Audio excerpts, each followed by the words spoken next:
जाणारे भक्त म्हणून जातो, परंतु वापस आल्यानंतर मात्र मी जातीमध्ये फार वेगळ्या वेगळ्या पद्धतीने वापरू लागलो. ह्याच गैरफायदा काय झालं तर आपला देश तर पारतंत्र्यामध्ये गेलेलंच होतं आणि आपल्यावर अनेक जे काही मुघल होते, इस्लामिक होते, नवे नवे जे काही ब्रिटिश होते, आपल्या देशावर सत्ता आणला, आम्हाला गुलामगिरीमध्ये आणलं. त्याला कारण काय होतं तर हा समाजाला विघटन केल्यामुळं ह्या समाजाला खूप वेगवेगळ्या पद्धतीनं आता आपाजींनी जे काही उदाहरण दिले आणि एक दोघा जणी त्यांची प्रबोधन सुद्धा सांगितलं, युद्ध पानिपत युद्ध कशासाठी जिंकलं, यांचं चूल वेगळं मांडत होतं म्हणून त्यांनी जिंकले.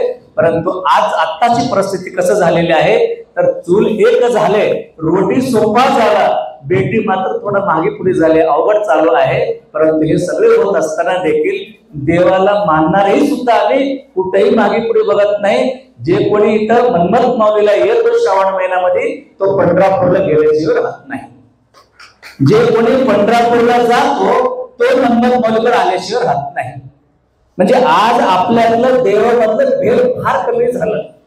आम्ही हरिनाम सप्त्यामध्ये बसून कीर्तन ऐकतो, शिवनाम सप्त्यामध्ये बसून कीर्तन ऐकतो आणि हरिनाम सप्त्यातून जे काही गुरु महाराज आहेत, मोठमोठे गुरु महाराजकडे मी ऐकायला जातो, शिवाचार्याकडे ऐकायला जातो. सगळीकडे कुठं चांगलं असेल तर आम्ही ऐकायला जातो. ऐकून घरी जात असताना मात्र आम्ही आपली जाती अजून डोक्यातलं काढली नाही.